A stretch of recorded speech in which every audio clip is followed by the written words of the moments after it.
Trek Geeks is proud to have Fansets as its presenting sponsor. Fansets is the place for amazing pin collectibles, with over 200 officially licensed Star Trek pins and new releases every month. Stay tuned for a special discount code good on your next order at fansets.com, just for Trek Geeks listeners. Fansets. Our pins have character. This is Robert O'Reilly, Chancellor Garon, on Star Trek, The Next Generation and Deep Space Nine, and you are listening to the biggest little podcast this side of the Alpha Quadrant. It's the Trek Geeks podcast with Dan Davidson and Bill Smith. Glory to you and your house.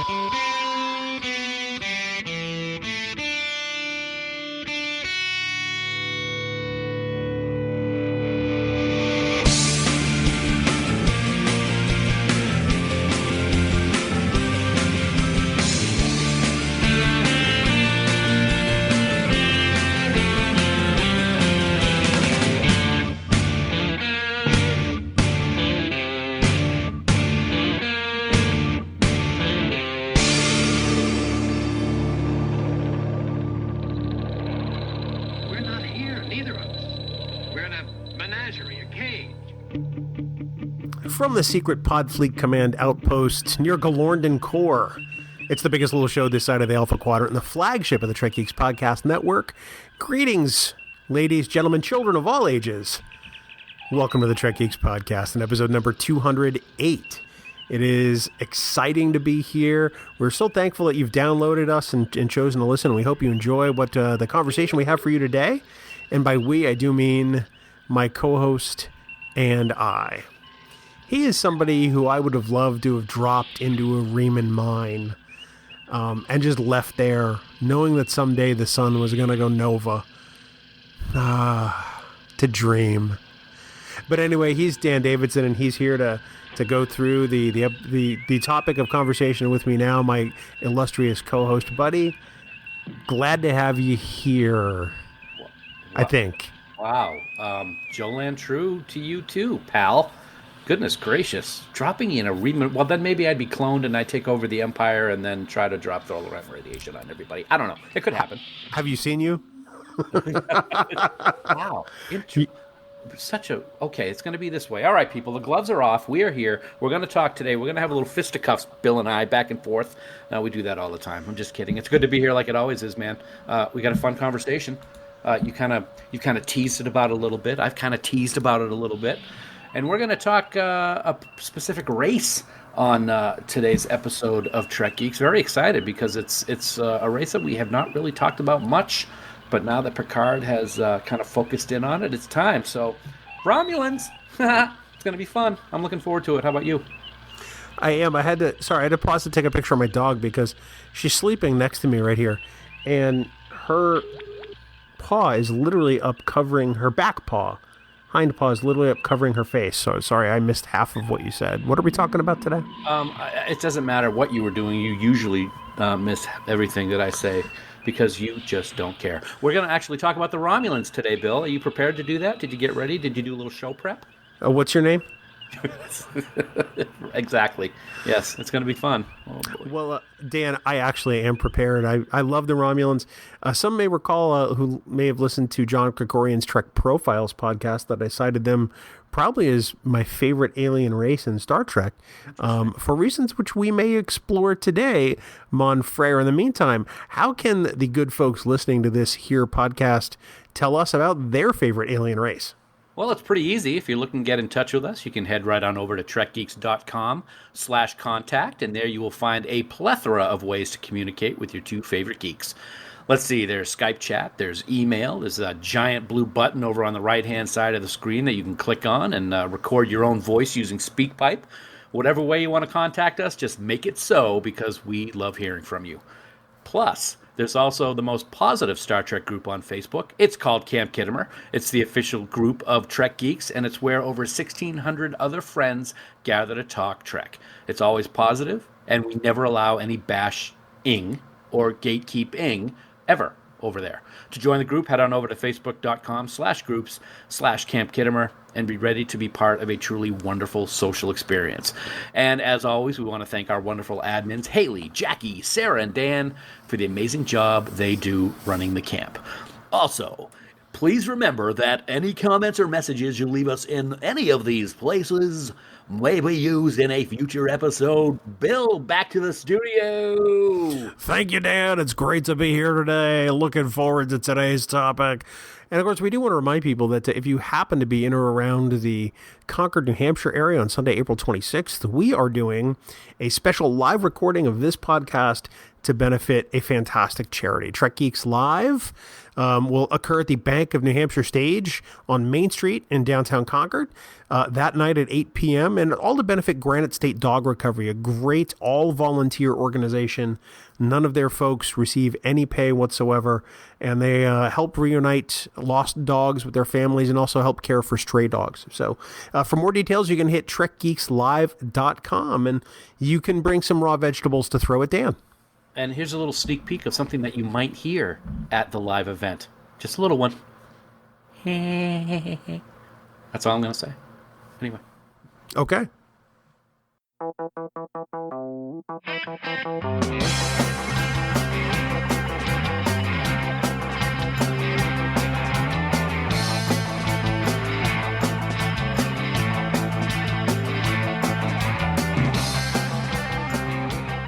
Dan, it's time for the news from TrekNews.net.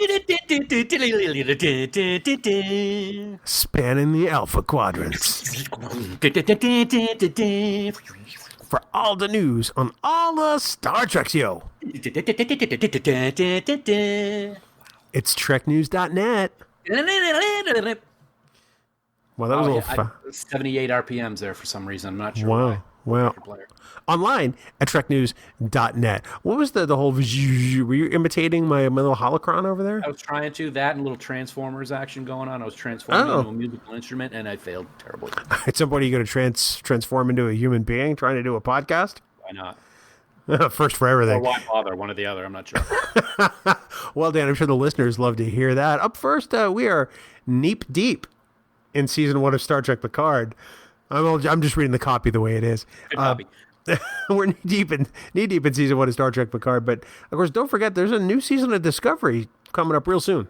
I'm really not sure why Spellcheck didn't get that. But anyway, yes, there is indeed, Bill. It appears that the filming for season 3 of Star Trek Discovery has wrapped. Several folks from DSC recently tweeted or Instagrammed out that season 3 was a wrap, including actor David Ajala, co-showrunner Michelle Paradise, and episode 5 and 8 director, a guy by the name of Jonathan Frakes.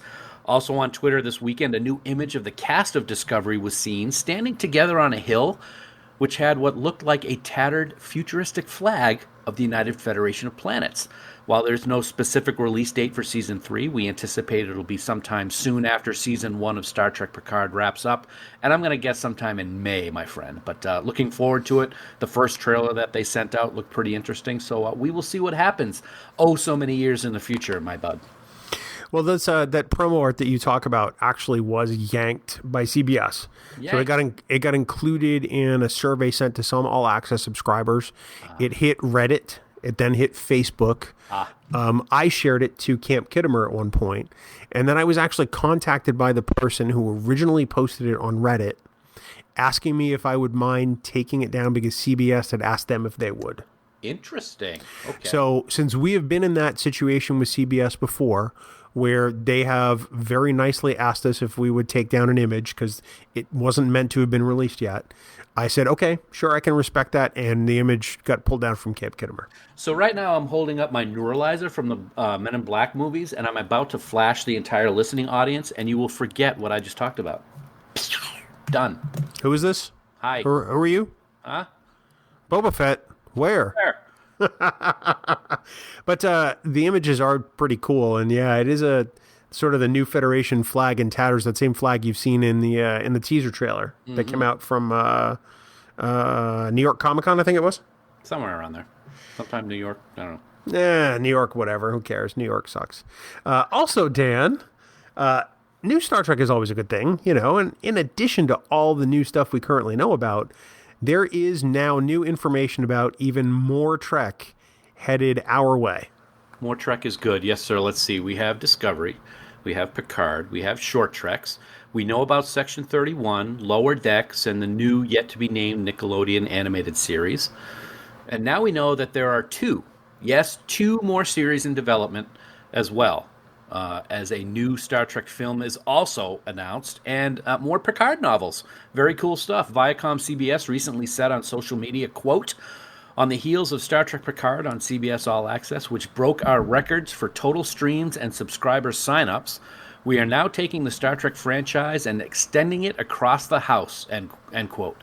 They also went on to say that building on Discovery and Picard, we now have 2 additional series in production at CBS All Access and at Nickelodeon, and 2 more series in development, plus a series of Picard novels being rolled out at Simon & Schuster, and a highly anticipated new Star Trek film at Paramount Pictures. Pictures. Let's go with it, yeah. Okay, so lots coming up, buddy. No real details about the new movie yet. There's speculation that it's going to be the recently rumored Noah Hawley film and not the earlier often discussed Quentin Tarantino film. So we'll see. But more Star Trek is good Star Trek, and good news for me and you, I think. I think that the Tarantino film is probably dead in the water and ought to be. I think the Noah Hawley film will probably win the day. And who knows what direction he's going to go in. It may not even involve the Kelvin timeline cast from what I've read. I don't know. But that's all, again, speculation because nobody knows anything, including us. I know nothing. I never have. I'm going to cart that off as a separate WAV file to use as a notification. Finally, Dan, there's always room for a little bit of self-promotion from time to time. But I think that this announcement is going to make some of our listeners very happy. I know I'm happy about it. I have already placed an order. So, yes, Bill and I are very happy to announce that we are going to have a whole bunch of new T-shirt designs available soon. It is the all-new Trek Geeks shop powered by TeePublic. There's already a couple of snazzy-looking logos available to choose from, and we'll be adding more in the coming months from other shows on the Trek Geeks podcast network. Very excited, very cool. Just head on over to shop.trekgeeks.com and start placing your orders right now. Right now. Don't stop listening. Hit pause. Go to shop.trekgeeks.com. Place your order. Come back. And we'll start again. Okay, I'll be right back. Bye. No. So we have the new Podfleet Command emblem, which looks pretty great. Yes. It's a sort of takeoff on an emblem that some people might recognize, and that's all I'm going to say. Mm-hmm. And we've got a sort of a different kind of logo shirt out there for the network, which is really good with more stuff going to be added somewhat routinely. So, but yeah, we're very excited that to have a shop on TeePublic. Better quality at TeePublic, better pricing at TeePublic over the old site, and I think people are going to be pretty pleased. I got to tell you, the quality is amazing. I got my wife the new Podfleet Command looking shirt that you just mentioned, or the logo you mentioned a few seconds ago, and it's the really soft material of that t-shirts that I really like in t-shirts. So I sported mine on the Trek Tuesday photo this week out on social media, and I'm very excited about all the different possibilities that we're going to have with TeePublic. So head on over there, shop.trekgeeks.com. You're going to love it.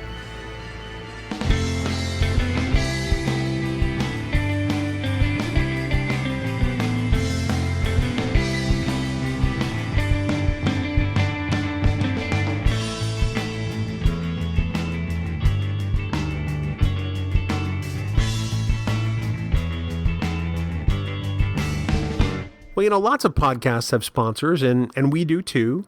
We, however, are just lucky that they're dear, dear friends of ours and also giant Star Trek fans to boot. Of course, I'm referring to the amazing people at Fansets and their truly staggering line of pins and accessories that are available now over at fansets.com, Dan. Yeah, absolutely. They are great people. Staggering line. I like that word, staggering line of pins. They just put out an amazing product. It's as simple as that. Whether it's Star Trek or the DCU or Harry Potter or a whole bunch of other genres, their attention to detail is simply second to none. And it shows in every single pin they create. And they know what fans want. Case in point, the Starfleet Delta and the Starfleet Visitor pin, recently seen in Star Trek Picard, and also the pins that were given to folks who attended the premiere in LA. These pins are going to be available for everyone in the world over at fansets.com very soon. Like, I don't know, maybe sometime between March 21st and March 30th. I'm just throwing that out there as a possibility. You can actually pre-order yours right now, so don't delay. Head over to fansets.com. They are going to sell out, so get over there right now and order those pins, man. Great news as always, man. I mean, also starting March 1st, Travis Mayweather from Enterprise will be available. And that's not all. The Discovery episodic pins for episodes 9 through 11 from season 2 of Star Trek Discovery. All available March 1st, fansets.com. Isn't that, there's a lot of pins there, man. I am going to declare bankruptcy because of fansets.com. I'm telling you that. Is it going to be like The Office? I declare bankruptcy. No. Well, you know what, Dan? You might be able to stave that off because, as always, Trek Geeks listeners can receive an amazing 15% off their entire order at fansets.com, and it's really easy to do. Go on over to their website, put a whole bunch of stuff in your cart, and then at checkout, enter the exclusive discount code JOLANTRU. That's JOLANTRU in all capital letters with no spaces. That code will get you 15% off everything you get at fansets.com. Now, this bonus code will be available until Wednesday, March 4th, 2020 at midnight Eastern Standard Time. Fansets. Our pins have character. And we thank our friends at Fansets for being the presenting sponsor of Trek Geeks. It's a shame your face doesn't have any character. None at all. Just a big slate. You're Mr. Slate? Wow, that was pretty good. Good reference there, Fred. Thanks. I'm more of a Barney type. Nay! Oh, wait a minute, that's Yogi. You're an idiot. Yeah. This is all staying in the Patreon version. That's fine. I like it. Yep. Hey, Fred. There we go. I'm surprised you didn't come back with, hey, boo-boo. That's basically Yogi Bear is the Flintstones in bear form. They really are. Yeah. Mr. Ranger isn't going to like this. Yeah, and Mr. Ranger was Mr. Slate. Wow, you just changed my world. I don't know if I like you anymore. Anymore? Yeah. Wow, all right.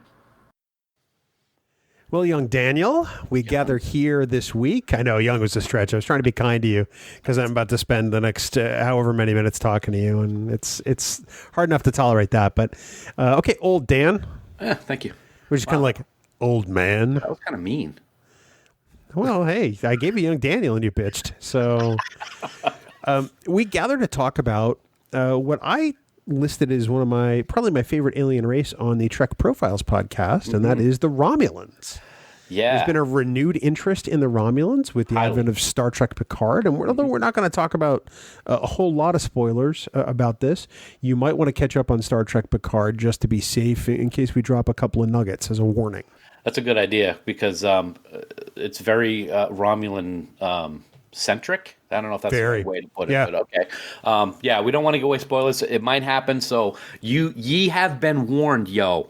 Okay, I'm just going to put that right out there right now. Don't give me any crap about the yo. I'm sorry, it slipped out.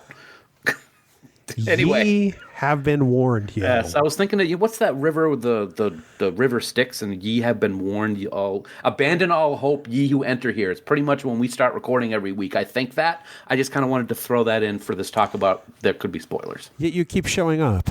Yeah, I know. Well, you pay me well.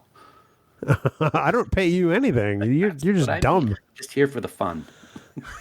What does that start? It's 208 episodes. We have yet to have that happen. So the Romulans, clearly an original alien foe for our Starfleet crews of various generations, first introduced in the original series. And I would say that introduction at the time was very surprising, wouldn't you? Oh, absolutely. Of course, one of the best episodes of TOS. A lot of people voted one of the best, Balance of Terror, and first look at the Romulans, and people are like, that guy looks like Spock. And, you have to wonder, and I've probably done the reading, but I don't recall it off the top of my head right now. Did they just decide to do that because they really didn't have the budget for different kind of makeup? So they said, let's just throw some pointed ears and we'll kind of start this whole discussion that the Romulans are an offshoot of Vulcan, or was it just a whole big grand plan that they had back in the late 60s? I think it was just part of a plan. I think somebody came up with the idea, hey, what if we introduced an alien race that looked like the Vulcans but weren't? And I want to say it was Paul Schneider.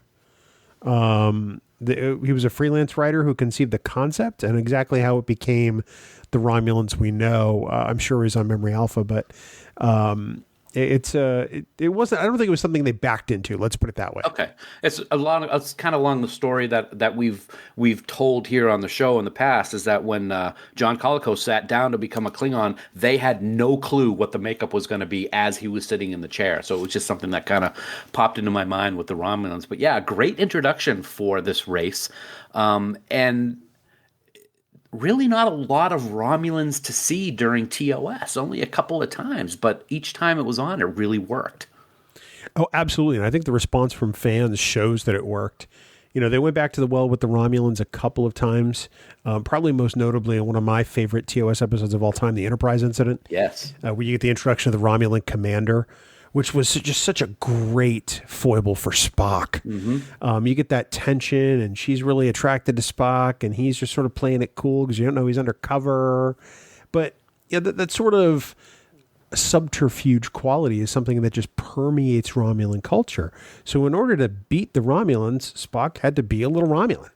Absolutely. That's whenever, I have some adjectives that I wrote down in my notes for our discussion, and the first thing I wrote is spies and conniving. That's kind of what they do. It's their whole thing. We'll get into the military aspect of it and stuff like that, but every single episode you've ever seen with the Romulans, whether it's TOS or going forward into any of the series, they're always doing something behind the scenes. They're always up to something. They're never really telling the truth, but kind of twisting it in a way. And it's amazing that type of background for the Romulans has held up for 53 plus years. It's amazing. You say 53 plus years. I really just started reading the new Star Trek Picard novel, The Last Best Hope by Una McCormick. Mm-hmm. And of course, it is very Romulan heavy because it ties directly into the events of Star Trek Picard. And they are written so wonderfully deceptive and xenophobic in that book that that book alone could have been its own series, quite frankly, because it is just fantastic. I haven't read it yet. I'm looking forward to it. I've heard nothing but great reviews. You actually sent me a message while you were driving home the other day because you were listening to Chapter 1 and you were just blown away by it. So yeah, I'm looking forward to it. All of the stuff that Una does is just fantastic. So having this tie into Picard and that history should be pretty cool to either listen to or read. I tend to read more than listen to audio. Sure. I can appreciate that. Yeah. As much as I love the Romulans, I was really kind of annoyed, for want of a better word, that they were largely ignored in the original series movies. Yeah. Because I thought that they were a villain or an adversary. Let's use adversary. That was a little more textured than the Klingons. The Klingons in the TOS movies and then later in TNG became sort of these headbanging, guys who just want to fight everything and stab it, as opposed to sort of the John Colicos style Klingons, the very thoughtful enemy, the very reasoned adversary. They became just numbskulls, quite frankly. Yeah, that's actually a great way to put it, and we love the movies, don't get us wrong, but yeah, absolutely. You're absolutely right. With the creation of the new Klingons, so to speak, that we first saw in Star Trek 1 and all the way up through TNG and beyond, the ridged forehead Klingons that are always in humid-looking bridges with lots of steam and carrying daggers, and they just want to go kill and conquer. And for some reason, that seemed to be more fun for maybe the writers and the fans than having these deceptive Romulans that were always had something up their sleeve in order to continue to expand their empire in a vastly different way than the Klingons have done it. And in fact, the one time we see the Romulans in the original series movies is, well, we see them in 5 and 6 a little bit. Mm-hmm. You see Caitlin Darr in Star Trek 5, yep. And she She doesn't really do a whole lot. She's just there. And then you see Romulan Ambassador Noncluse in Star Trek 6: The Undiscovered Country. And I'm like, what? Oh, wait all this time for a good Romulan? I get a bald Romulan? Well, hey. Well, but he's got a really bad comb over. I'm like, come on. I think the Romulans would probably have better hair, opportunities than that. Oh, well, you always have Mr. Mott. Right? You could. In fact, in the theatrical release, I don't even remember seeing the Romulan. You're right. I don't know if he was even there. It's like the whole Colonel West thing wasn't even in the movie, which is just a shame that it wasn't in the theatrical release. It's kind of weird. But yeah, they were ignored. I mean, the Caitlin Dar. I mean, she's in like 2 scenes, and it's just to like show that she's got a silver uniform and she's wearing a breathing apparatus. I mean, that's pretty much all you saw of her. Yeah, it didn't add a whole lot to the story. No. Which really is what gets me.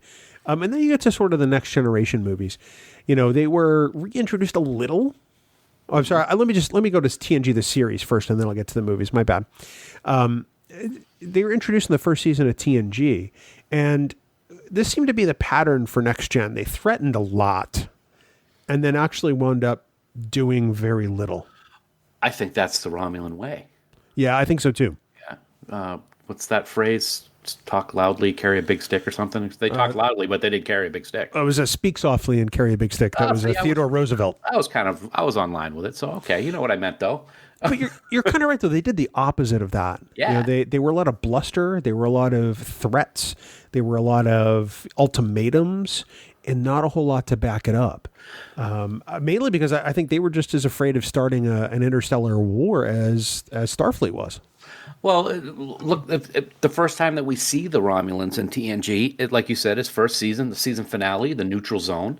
I have a feeling that something about Fark might show up about this later on. I have this feeling, but you really? saw it at the end of this episode. Mark Alimo, as the Romulan, looks right at Picard and says, "We are back," and then they're really not doing anything. I mean, they're around, and Tomalak shows up all the time, and their warbirds are really awesome looking, but it seems that they don't use the strength that they have built up in their military at all to really do anything except try to cause problems during the Klingon Civil War later down the road with a horrible written Romulan name, Sailor. I don't disagree one bit. If I think it would have been great if it had been Tomalak still. Yeah.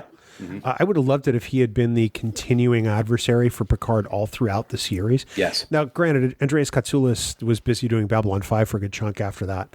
I get it. Mm-hmm. But, he was an actor who just added so much texture to that role. Right. I suspect we may be talking about him in a little bit when we start talking about some characters. DS9 fleshed out the Romulans a little bit more too, but certainly not to the extent with episodes like The Defector in TNG and some of those other ones. Even Voyager had a really good Romulan episode early on in season 1. Yes. The Eye of the Needle. Eye of the Needle. Excellent episode. Yeah. Fantastic. And it added a new dimension. I think that with each series, we got some really great things to chew on. Mm-hmm. With some great actors. I mean, look at some of the actors who played Romulans in the Next Gen era. You got Mark Alimo. You got my favorite, James Sloyan. Yes, absolutely. You got Vaughn Armstrong. Mm-hmm. You got Andreas Katsoulis, like we mentioned. Denise Crosby, even though what they gave her was terrible, she was really great. Well, I was going to say that. I mean, it's nothing against Denise for the character. It's just that what they gave her wasn't really anything to really grab onto and hug. No, you get Malachi Throne in Unification 1 and 2, mm-hmm. who had played the Commodore in the Menagerie. They have some really heavy-hitting actors playing some great Romulan parts. Yeah. And so they expanded the lore bit by bit by bit. And I don't think that we've seen this kind of expansion of the Romulans the way we'd kind of hoped for until Picard, like right now.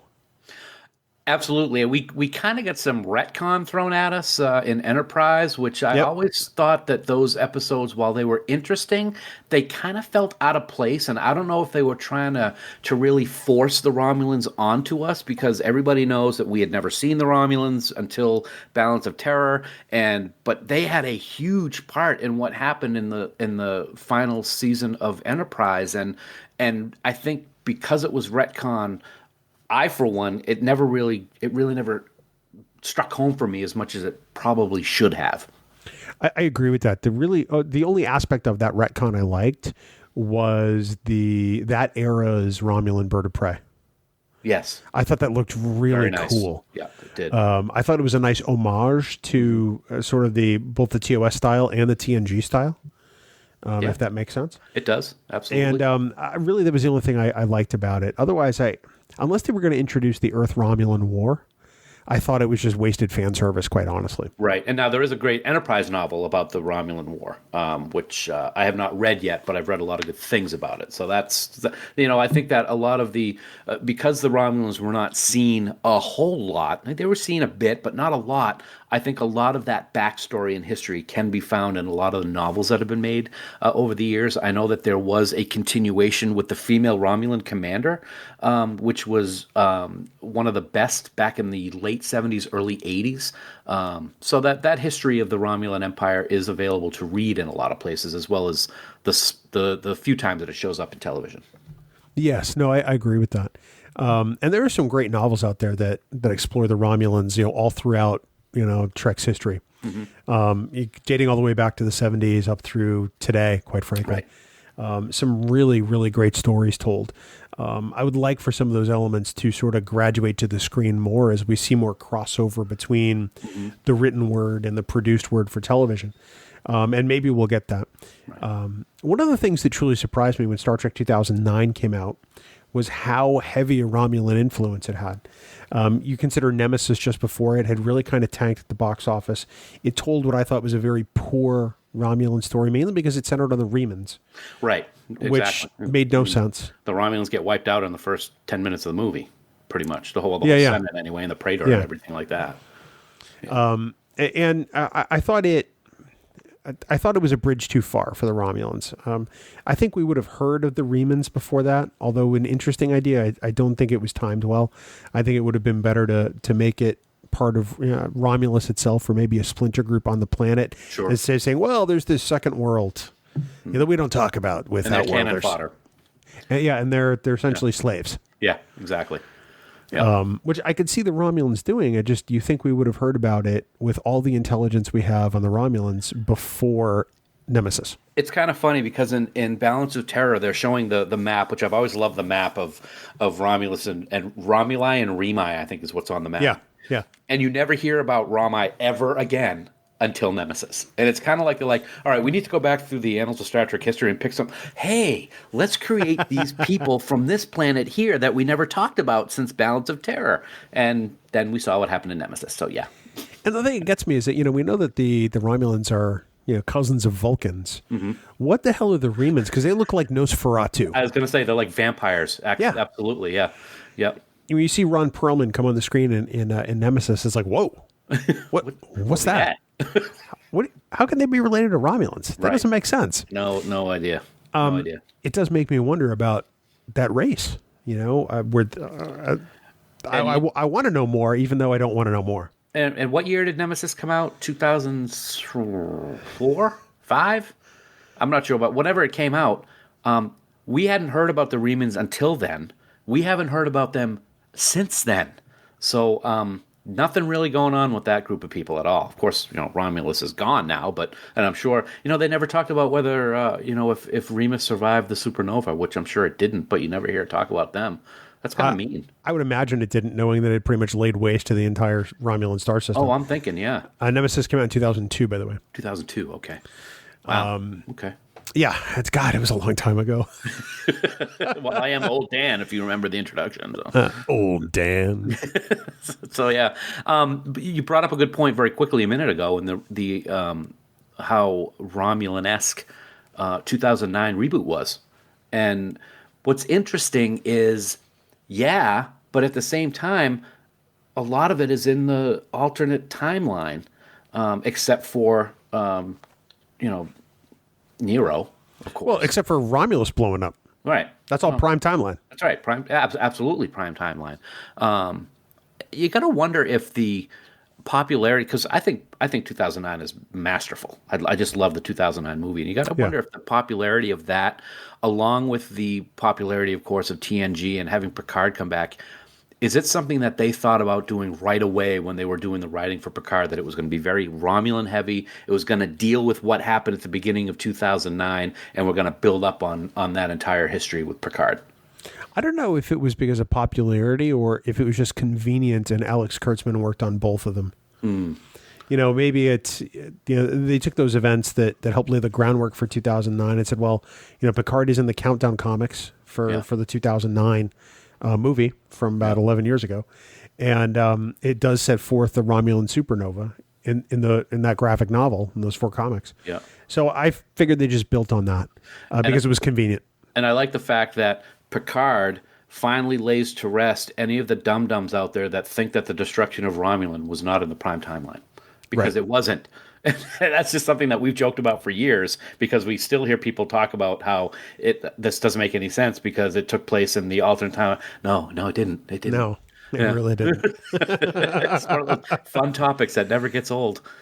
No, in a way it gets old. Let's just throw that out there. Okay. Old Dan. That's only because I can't get as low as Cisco to say old man. Just think of it that way.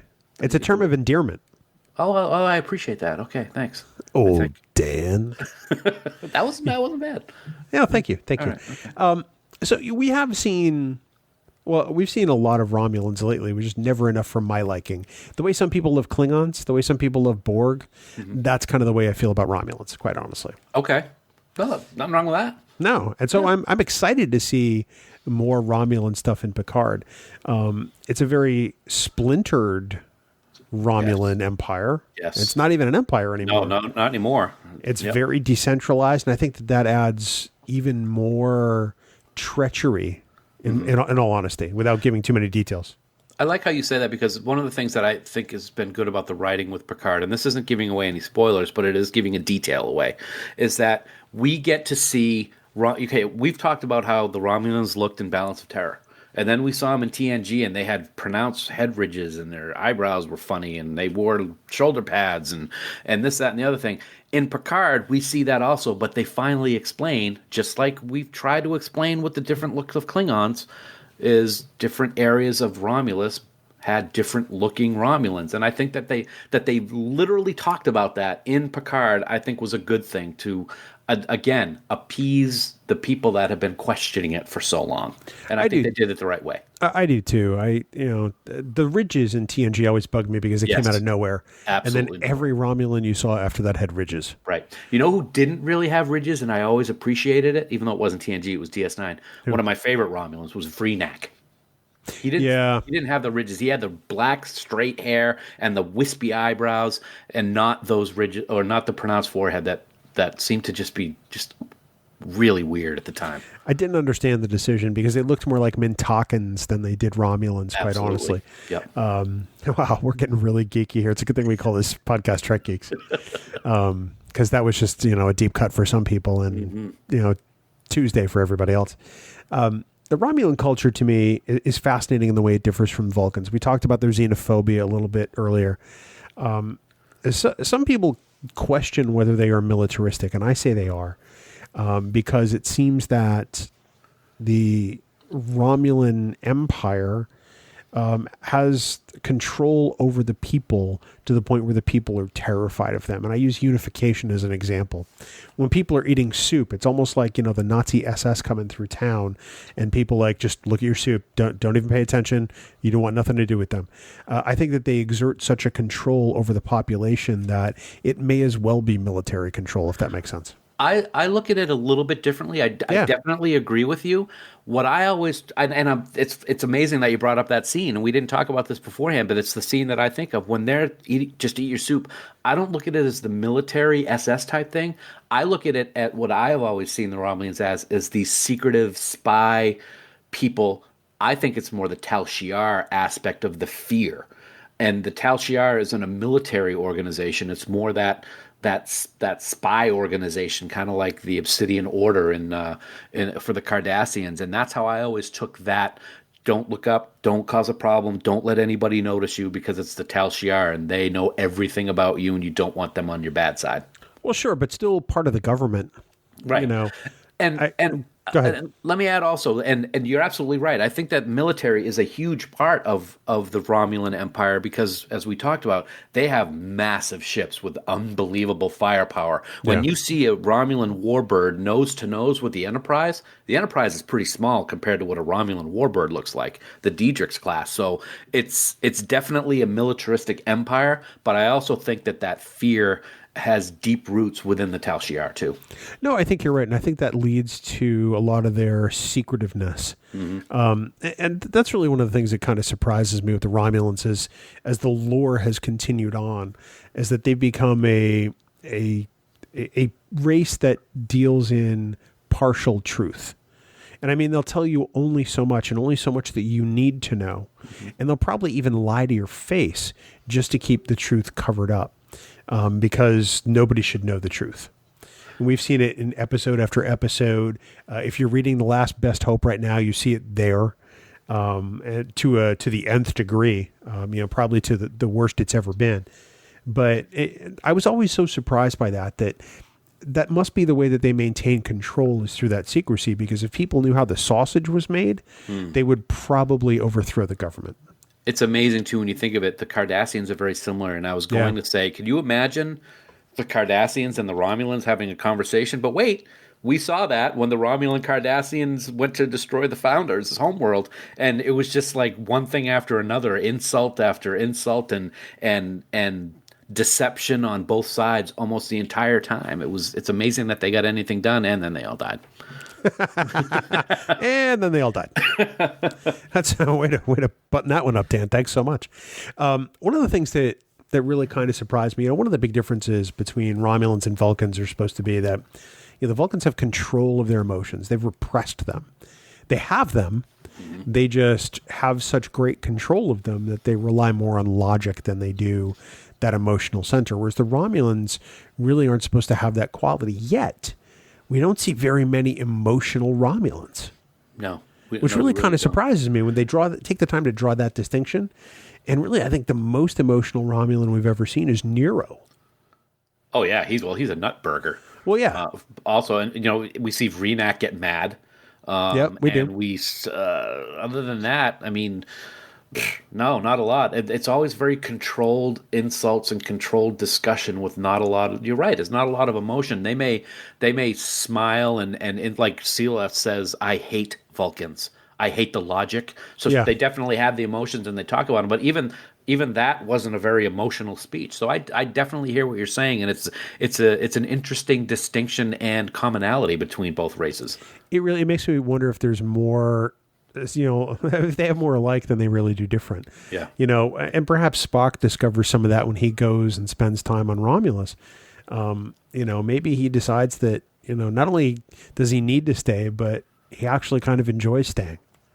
At least that's in my head canon. Yeah, I've always thought that he enjoyed being there. I mean, he was there for a long time. And he never really brought about unification, which was kind of sad to see. But he definitely had his followers. Absolutely. So, let's talk about some of our favorite Romulans throughout Star Trek. Okay. We got like almost 54 years coming up later this year, and there have been a lot of Romulans that we've watched. We've talked about some of the great actors that have played Romulans. What are some of the characters that stand out to you and why? I've always thought that one of my favorite Romulans has always been First Officer Navek from Face of the Enemy, with Deanna Troi as the Romulan. Good old friend Scott McDonald, who played Tosk in DS9, played that Romulan, and he was great. I mean, he had to be able to convince everyone that Deanna was a member of the Tal Shiar and had to protect her as well as stay true to his Romulan beliefs. But he sacrificed himself to get those dissidents over to the Enterprise, and I've always thought that episode not only was the strongest of the Deanna Troi episodes, but it really showed parts of Romulus and Romulan culture that you had not seen before. They're very militaristic in that. In one aspect, could go back to what you were saying. They all wear their firearms on the bridge. I mean, that's paranoia to the nth degree. If you got to wear your disruptor on your side when you're on the bridge of your own ship. I just love that character. I've always liked him. And the commander of that ship, I believe her name was Tereth, Commander Tereth, I think is what it was. Wow, nice deep cut there. I like that. Yes. I have to go right off the bat with Admiral Jarrok from the Defector TNG. Oh, yes. It's one of my all-time favorite TNG episodes to start with. That poor guy. Great script by Ron Moore, if I'm not mistaken, and of course played by probably one of the greatest Star Trek guest stars of all time, James Sloyan, who we have just been effusive about for years here on Trek Geeks. He pretty much he's a patsy, and he doesn't know he's a patsy. He thinks that he's on this noble mission, and they just hung him out to dry, which is the best description of modern day Romulans at the time that we could ever get. Ultimately, Jarrok winds up committing suicide once he realized he'd sacrificed any chance of seeing his family again for nothing. Right. For nothing. And that's really the gut punch of the episode. And it shows the depth of being manipulative and lying that the Romulans are willing to go to get their mission accomplished. And that's a perfect example. It doesn't matter who it is. They could be one of the finest admirals, one of the finest people in their society. Doesn't matter. If they're going to make something happen, they will put anybody out, hang anybody out to dry, as you said, in order to achieve that goal. And they certainly did with that episode. What are their favorite Romulans you got? I got to say the original, the first one. Yeah. Romulan Commander from Balance of Terror, Mark Lenard. Just a fantastic job portraying the first Romulan we ever see. The respect that he has for Kirk is evident. The cat and mouse between the two is great. And just that line that in another reality I could have called you friend really drives home what this guy is like. And I think the Romulans started off on the right foot with that guy. Especially because they weren't bad. Well, they were bad guys, but they weren't bad guys. Right. Yes, they had just destroyed colonies along the neutral zone, but because they thought their space was being encroached upon, and they were essentially about to be attacked by the Federation. Yep, absolutely. It's a great treatise on misunderstanding. It's a great treatise on communication, and it says that if we maybe talked more, we could iron some of these things out before they become tragic, quite honestly. Absolutely. I have to go with Vreenak for my next pick because In the Pale Moonlight is my all-time favorite DS9 episode. Partly because of Vreenak. I mean, it's just a character that is just so fantastic. I mean, he's not in a whole lot of scenes, but he has that quality that you would expect from an ultimate adversary. And we're trying to win him over to our side. And when he calls Sisko on the BS, it's classic. There's so many memes for it. It's one of the best lines in Star Trek. And it's 3 words. And it's just one of the best lines. And it brings home that episode on so many levels when he just holds up that data rod. But one of the things I like about Vreenak so much is just the get right under your skin insults that he constantly is throwing out there. Talking about Sisko and what he is. Oh, and the man who started the war with the Dominion. Somehow I thought you'd be taller. I mean, he's great at it. That guy is fantastic. He is Romulan through and through. And one of the things I like is, of course, he has makeup, but I can't think of the actor's name. He was in Orphan Black too, but he looks like a Romulan. I mean, he just has that look about him, and I think he does a fantastic job. You don't have the shoulder pads as much with him as you do with other Romulans, but Vreenak is great. I have to agree with you. He's fantastic. That's Stephen McHattie. He I remember him from an episode of Starsky and Hutch in the 70s where he played this real goon. Just a real piece of work, but yeah, he's fantastic in pretty much just about everything. I would have loved to have seen him in more episodes. Unfortunately, he did not survive. But he would have been great. Yeah. So, do you have another one on your side? I gotta say, this is kind of, some people might think this is strange, but over the years, I've always loved 2009, the reboot. I gotta say, over the years, Nero's grown on me, man. He really has. At first, I thought he was just another, Khan-like character where his wife was killed and now he's gone crazy and wants to kill everybody. But he's really got some depth, and especially the Countdown comic really talks about that depth. And the other thing that's really cool is I'm looking at a picture of Eric Bana right now as Nero. I never realized until just recently that one of his ear points was like bitten off or cut off or something, because it's just not there. It's like jagged, so he lost an ear point, pal. I think that happened in the scenes we didn't see in the Klingon prison for 2009, I think. Okay. All right.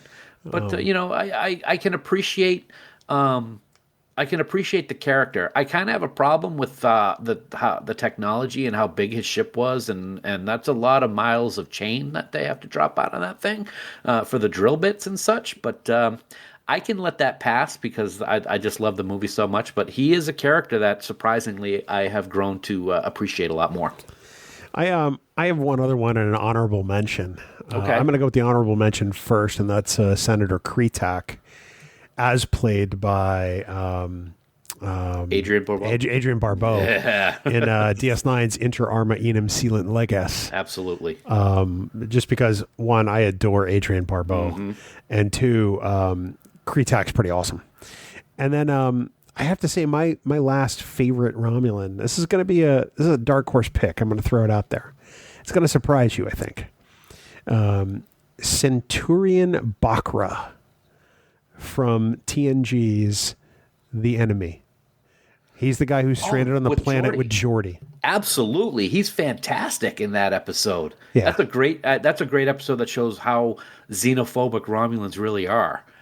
Great pick, man. I like that one. That's a deep cut. That is a deep cut. Well, it also shows that, if we communicate, even with our enemy, we can find a way to mutually survive. Yeah, absolutely. So I saw that episode again recently. I'm like, damn, I love Bakra. He's awesome. I'll throw in an honorable mention as well, and it's an episode that I just watched recently again, and it's from Star Trek Voyager, and it's the episode "Message in a Bottle." Yeah, and the Romulan commander Raykar of the Tal Shiar taking over the Prometheus. This is the episode with the Doctor, a very Doctor heavy episode. He's a vicious dude, and I really the actor was wasn't he the one from Star Trek 2? He's Joaquin from Star Trek 2, isn't he? Yeah, it's Judson Scott, who's not credited in Star Trek 2. Right, which is too bad because he is superior. Sorry. So I'm sorry. I'm sorry. It was very bad, but that's a good Romulan episode too. You get to see that the Romulans. It's funny that we saw the Romulans a certain way in TNG with the big silver uniforms with the shoulder pads and everything. When we're in Voyager and beyond, their uniforms are much more normal looking. They're very militaristic still, but they're not that ridiculous 80s look that we got used to seeing on TNG a lot. And he did have the pronounced forehead, but he did have the cool Romulan hair, and it was black instead of blonde like Denise Crosby's, which I never really liked either. I just don't get me started. I don't want to talk about Sela. We don't have to. I can't stand her.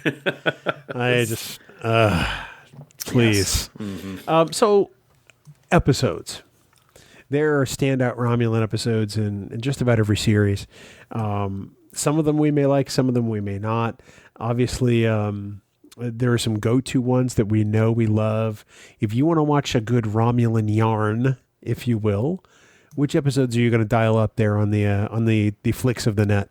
Well, obviously, Balance of Terror is going to be my go-to one. I mean, that's the one that just pretty much, does it all. It's got everything I like in the original series. I just have always really, really enjoyed that one. In the Pale Moonlight, like you said, it's your favorite Deep Space Nine episode. I'm pretty sure it's my favorite Deep Space Nine episode as well. So it's something that I really enjoy, and I can never get the title right because I tried to say it last night to my wife and I completely said a bad word when I was trying to do it. But that Latin episode, Inter Arma Sealant Legas. Inter Arma Enum Sealant Legas. Thank you very much. Yes, I love that episode. I think that's great. I really like the depths to which Bashir tries to help, but then how he completely stands up to the Admiral at the end. Yeah. I think that's just it's a fantastically written episode, and it really shows the Romulans in a very interesting light. That's one that I never get bored of. That one. How about you, man? I have to agree with that 100%. Although I think it's total fan service, I do like Minefield from Enterprise. Yeah. Because it's less of a Romulan story. It's more of a Reed and Archer story, but the Romulans are there looming the whole time, and you only ever hear their voice, but you know what they're about. Mm-hmm. The crew of the Enterprise might not, but we do. And it adds some real tension to that episode. Let's just assume that I would dial up all three, or I say 3 TOS episodes. The Romulans are mentioned in the Deadly Years, although they're not seen. I would dial that one up anyway, simply so I could laugh at Chekhov. But I have a feeling there'd probably be a Tin Man I would watch. Okay. The Defector with Hands Down. Absolutely. Future Imperfect, even though it's kind of a hologram. You know what? I was going to bring that one up, and I love that episode because it's another perfect example of how deceiving the Romulans are and how they will try to trick you and how to get their goals accomplished. That is a perfect example of the Romulans to me. Yeah, absolutely. Face of the Enemy. Yep. Classic. Probably one of the best Romulan episodes ever. Mm-hmm. The Pegasus. Oh, yeah. I don't like the Romulan in that one, though, but that's a great I don't either, story. but I love the story. Yeah. And then I would probably have to say, well, I'm looking at the Deep Space Nine episodes. Oh, man, it's hard. Because you get deep into the Dominion War with the Romulans, and a lot of those are kind of forgettable. So I'd almost say In Purgatory's Shadow and By Inferno's Light, those two together. Okay, let me ask you this. I can't think of the name off the top of my head, and I can't believe I can't. The episode where Geordi is taken prisoner and brainwashed to kill the Klingon governor of some planet. The Mind's Eye. Mind's Eye. That's another great one with this whole duplicitedness, or whatever the word is, the duplicity of everything. The way the Romulans are. Duplicity, yeah. That's Tuvix like, I think, in the way that I was just thinking the same thing. That makes me sad. It's interesting. A lot of the episodes that we're talking about are Romulans being deceptive, lying, hiding the truth, trying to make you do something by making you think something else. That's just the way they are. And I think it's done very well in all the episodes we talked about. Like I say, you know who plays a great Romulan is Martha Hackett. Seska from Voyager. Yes, yeah. Because she's in The Search Part 1. That's right. And I think Part 2 also. Yep. But she's the sort of Romulan attaché that's on board the Defiant when they engage the cloaking device the first time. Mm-hmm. Yeah, you knew that wasn't going to last long. No. No. You know, I still don't understand why the Romulans would just let us use a cloaking device. Still don't get it. But hey. Yeah. We'll bring him into the war later, then we can explain it to him. Yeah, and we'll lie to get him in there. Yeah. And you know, gosh, now that we're talking about it, there's more Romulan episodes than I remember. Improbable Cause and the Dias Castle. I think, like what you said, you brought those two up. Yeah, I did. Yeah, those are great ones. Actually, no, I said In Purgatory's Shadow and By Inferno's Light. Yes. Sorry, but you're right with yours too. Improbable Cause and the Dias Cast is really good. It shows a little bit about. I think that's more Cardassian centric for the Dominion aspect of it than Romulans, but it really goes to show that they're willing to help out if it's going to be for their benefit. Maybe the Dominion will be gone and they can take over some more of the Alpha Quadrant. Oh, absolutely! You know what I saw the other day that I liked more than the first time I saw it was Birthright Part 2. Yeah, those have never really grown on me a lot. I'll have to watch them again. I haven't watched them in a while. It's almost because the two episodes don't go together. Yeah. Even though they're Part 1 and Part 2. Yep. Part 2 is Worf on that sort of colony where the Klingons are being held captive, and really they're kind of not held captive. There's the Romulan influence. I really enjoyed Part 2. I think it would have been better as a standalone Worf story than anything else, and not tied to the first part in air quotes. Right. I agree. But I really love the Romulan influence there because here these Klingons have made families with some Romulan. Yeah. It's they're there and they're not going anywhere. And Worf's now there whether he wants to be or not. And that certainly adds a complication. Anything that Worf does adds a complication. He's a Klingon from TNG era. Come on. And then the drumhead. I love the drumhead. That is so great, and it's so great. I mean, it's so great not because of the Romulan aspect of it, but it does have a little bit of Romulan intertwining. But yeah, that's a fantastic episode. Yeah, For so many other reasons besides Romulans, but that's a good reason to like it as well. Oh, absolutely. So, Yeah. For the next couple of minutes, if you want to skip ahead about 2 minutes or so, we're going to talk a little bit about Picard and the Romulans there. If not, we hope you've watched Picard. So there you have it. I have to say that I love Laris and Shaban. Picard's Romulan caretakers at the chateau in La Barre, France. Former Tal Shiar members. And totally badass, not only at what they can do, but also in the fact that they don't let Picard walk all over them. No, they stand up to him. She scolds him up one side and down the other when he decides he wants to go help find whoever he needs to help. Well, we can say it, I guess. It's no big deal. But you're absolutely right. They are my two favorite new characters of the show. I absolutely love them, and I just hope we get to see them at least one more time. And I got to say that Narek is growing on me, or Narek, however you want to say his name. Oh, not me, man. I hate that dude. I hate him, but the character is growing on me based on what he's doing. Because, we talked earlier about how the Romulans have a lot of bluster and don't do very much. He's doing things. He is dangerous, and I think that's what I appreciate about him. I guess it's a good thing that I hate him as much as I do, because you want to have that character to hate. He's like the Kai Wynn of Picard. I really think. Yeah. He's just you know, because I've got such a, I like Soji and everything, but whenever we get to scenes that's on the artifact and they're together, I just want to punch him in his Adam's apple. He's and what that earring thing that he's got in his ear and just the way that he's manipulating her, it just aggravates the hell out of me. But yeah, he's a good example of Romulan, and his sister is a nutcase. Yes, but I love her. So it's interesting that I don't like Narek, but I think that she's awesome. They're an interesting dynamic together. Some people have referred to them as the Romulanisters. Mm-hmm.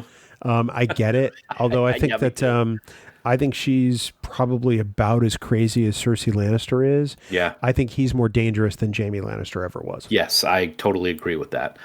It'll be interesting to see what happens with her. Is she going to finally take over and do bad things? We will soon see. But she's God, I wish we had talked to her at the premiere. She was standing right next to us, and we never got the opportunity to talk to her because she was talking with Morehouse, the big jerk, and took up all her time. So we didn't get to talk to her. But man, the more that I've seen of her in this series, the more I've loved her. Well, we didn't know she was in the show because she wasn't on the cast list. Right. Yep. I thought she was just attending the premiere for some reason. Mm-hmm. Yeah. Much like Garrett Delahunt from The Walking Dead was attending, but that's because his wife, Michelle Hurd, is in the show. Yes. Yep. I thought maybe she was with somebody who was in the show. Yeah. Peyton List is fantastic. I really appreciate what they're doing with the Romulans in the show. I'm enjoying the hell out of it. So I really find it amazing that this artifact, a Borg cube that's no longer with the collective, is under the control of the Romulans. That's something that's interesting to me. So it's in the Beta Quadrant, obviously, and the Romulans are in control of this entire thing, and they are able to set the rules as to who can come and who can't come onto it, and the treaties that allow the scientific exploration. It's really amazing to think that the Romulans are able to do that when their planet was completely destroyed 20 years ago, and they've been scattered all over the galaxy since. Yeah, no, I agree with you 100%. Mm-hmm. So, well, that kind of brings us to a close, our look at the Romulans, Dan. Clearly, we could go on and on about the Romulans for hours and hours, and maybe we'll revisit this race again someday in a different perspective. But for now, that kind of wraps that discussion. Well, of course, Dan, we have to thank our great friends, the band 5 Year Mission, without whom we would not have all of this amazing music to use on Trek Geeks and on other shows on the Trek Geeks Network. We want everyone to head on out to 5yearmission.net. Go get all their albums. Get those CDs in your hands.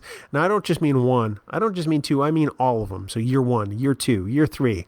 Oh, yes, my friends, year 4. But don't forget, Spock's Brain, The Trouble with Tribbles. You want all of those discs in your hot little hand so you can listen to them. Because I telling you, Dan will agree with this, you are going to become just as big of fans of their music as we are ourselves. So that's 5yearmission.net. Go get those albums, and thanks to the guys so much for all the music. I agree with this.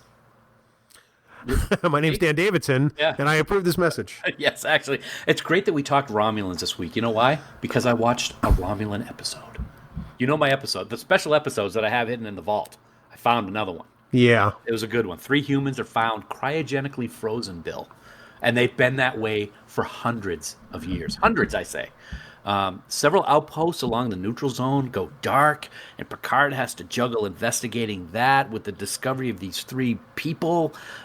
Interestingly enough, Bill, if I say it right, one of them was actually a musician. Can you believe it? And his name, you'll never believe it, Sonny Clemens. You thought I was going to fart that one up, didn't you? I thought you were going to do something because, LQ Sonny Clemens. See? Yeah. Huh. You could have done Fark You Sonny Clemens. No, I didn't. I have something still saving. I can't wait. Oh yeah, I'm sure you can't. Well, no, not in this episode. It was Sonny Clemens. In this episode, the Romulans return after decades of leaving the Federation alone. And as the sinister commander of the Romulan warbird makes it clear, they are back. It was Commander Tayfark, who looks suspiciously like Gul Dukat.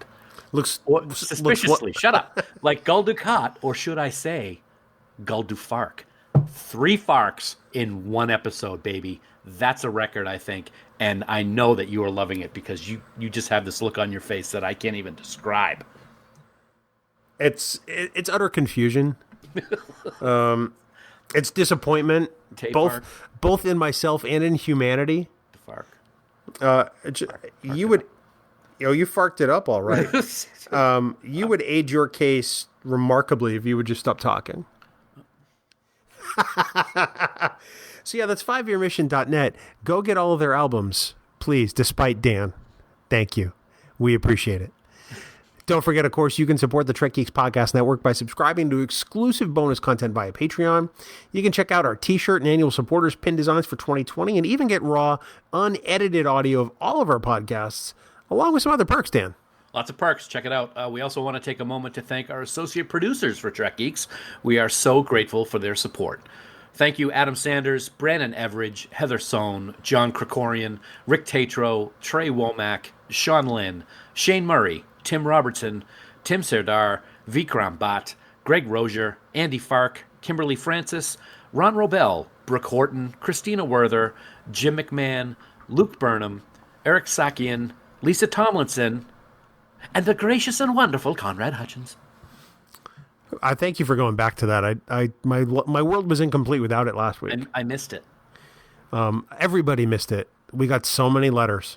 I appreciate it. No, nobody writes letters. You're an idiot. And of course, we want to thank our Trek Geeks producers for their support. They are Ken Tripp, Casey Shafsky, Charlie Mulvey, Chris Trebuzio, Craig Ewing, Eric Extreme, Jackie and Chris Hackney, Leonel Marchand, Matt McGonigal, Mike Bovia, Patrick Escudero, Sean O'Halloran, Peter Craig, Ben Russett, Ken Bird, Jamie Rogers, David Hood, Rachel Delaney, and the lovely and talented Jess Vashon. You too can become a producer on the Trek Geeks Podcast Network. Head on over to patreon.com/TrekGeeks today.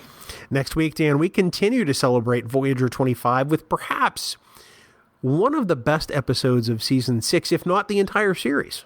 Actually, I was going to say that exact same thing, if not the entire series. I missed that. I didn't even read. I went with it. You read some copy and say Neep Deep, but you can't read my stuff because it doesn't have your name on it. That's okay. All right. That's all right. I'm Ron Burgundy. Exactly. This is a real interesting episode, and I'm glad we're actually going to do a deep dive into it. Voyager orbits a planet where time passes rapidly, allowing them to witness most of its inhabitants' history, and to the inhabitants, Voyager is fixed in the night sky, inspiring them as the eons pass. It's time dilation at its very best, as we discuss blink of an eye next week on Trek Geeks, the flagship of the Trek Geeks Podcast Network. You know what it is? I don't like to color inside the lines, you know? I like to take what's there, and I'm like a jazz musician. I like to improvise. Oh, God. Yeah. Hey, I'm all for it. Improvise away, baby. Wow, that's fantastic. I now have permission on my own show. Of course, for more great Star Trek discussion, we want everyone to check out the other member shows of the Trek Geeks Podcast Network. So many great shows that we've added in the last year. It's really been a year since we became a network. And there's more coming. I just put it out there. You'll get all the details soon over at trekgeeks.com. And of course, for all the news on all the Star Trek CIO, please visit our dear friends at treknews.net. For now, this has been episode number 208 of the Trek Geeks Podcast. We do hope you all live long and prosper. Coca-fark! That's 4 in one episode. That's right. You are 1, cut off, 2, suspended. Give me your badge and your gun, and you could possibly be excommunicated from Trekdom. However, so now a 5th one. Well, no, it's the same one. I just repeated it. Yeah. Go on as long as we want it to, The people are listening. This will be taken to the highest echelons of Starfleet Command, I assure you. Music for Trek Geeks is provided by 5 Year Mission. They are writing one song for each episode of the original series. Download their music at 5yearmission.net. Trek Geeks, a Star Trek podcast, is a production of Coconut Media Works, executive producer Bill Smith. For even more Star Trek discussion, check out Discovering Trek, a Star Trek Discovery companion, available on Apple Podcasts, Spotify, and discoveringtrek.com.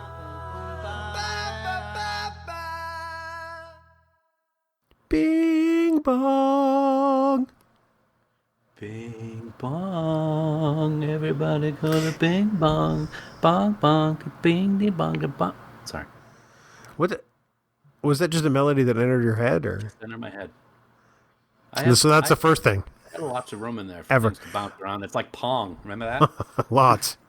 It's like trying to play ping pong in an aircraft hangar. And the ping pong ball. Ping pong.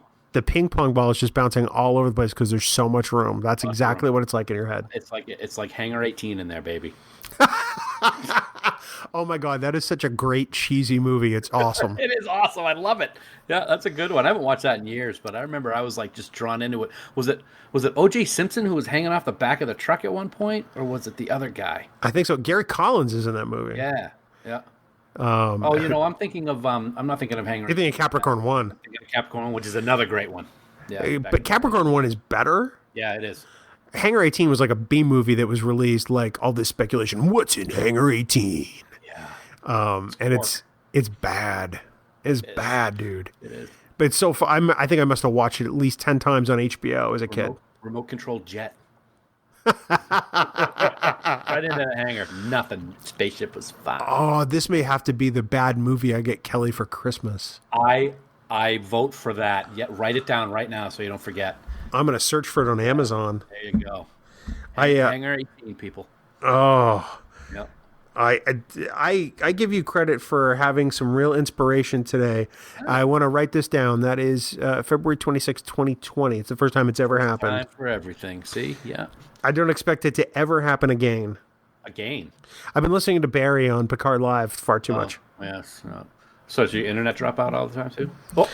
No, I said listening. I didn't say trying to be like Barry. I don't think we'll ever be able to not give him a hard time about that because it's just fun. I can only hope that someday he moves to some place where, the internet is not run by, small animals on a Habitrail wheel trying to power a generator. Huh. Wow. That's kind of harsh. True, but harsh. I was going to say it's true. So by the way, Hangar 18,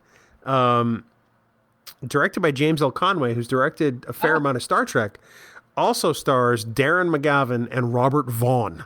Robert Vaughn. Oh, yes. Good old Robert Vaughn.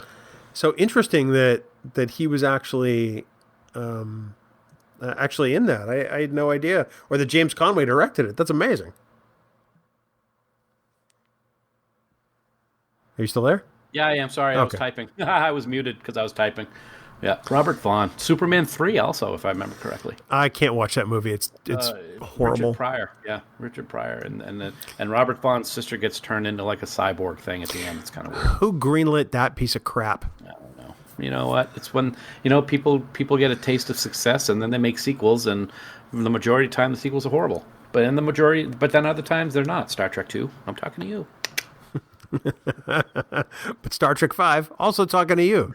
Yeah, so you can have the same thing in the same franchise, I guess. Bad. Happens. Well, but I mean, you've got that with Superman too. I mean, 1 and 2 ultimately were supposed to be one film, Right. and as it is, they're both pretty fantastic. Speaking of Superman, I have to tell you, and you're going to be like, oh my God.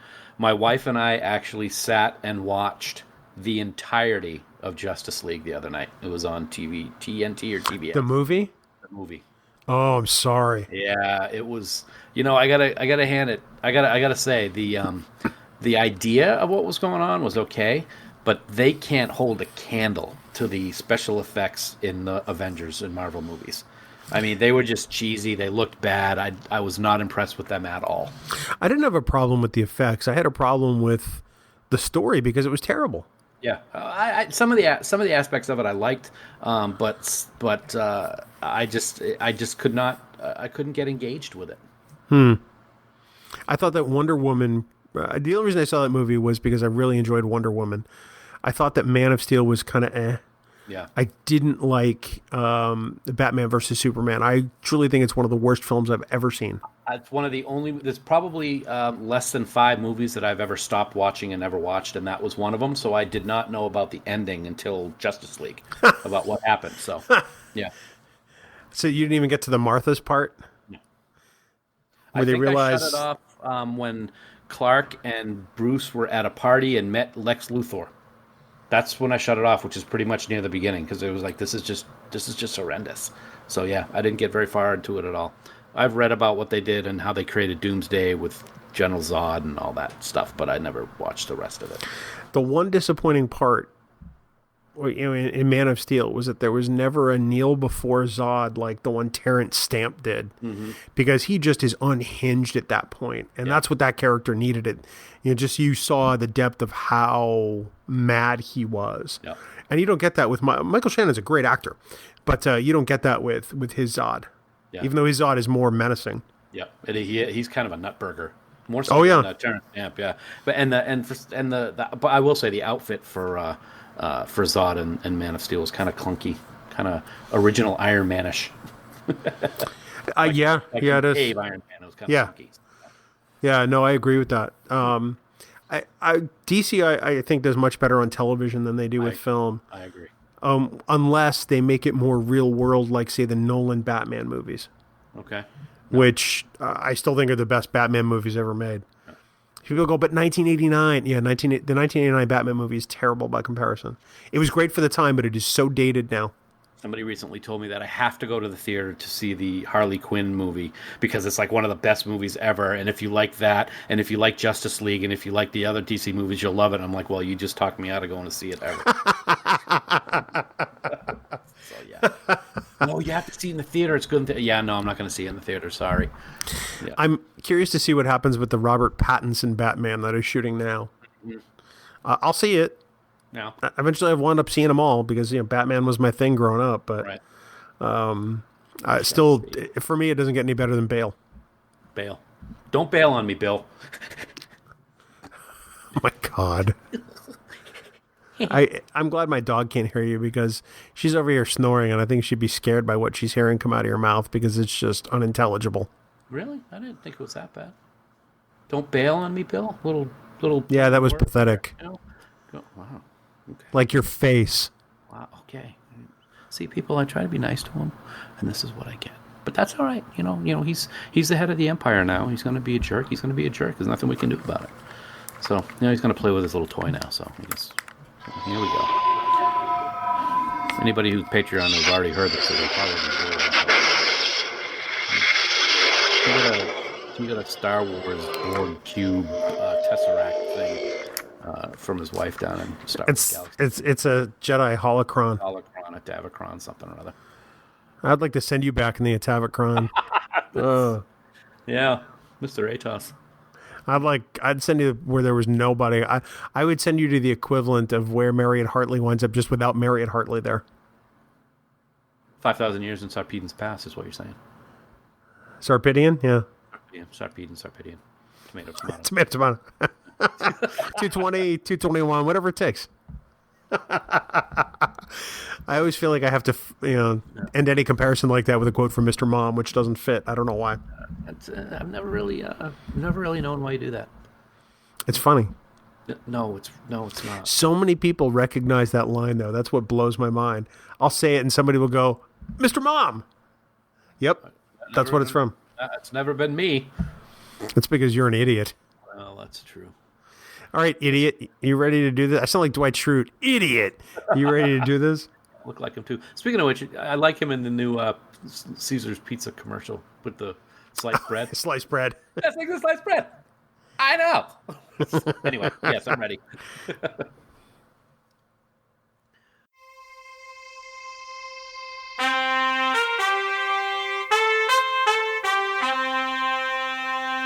Coconut.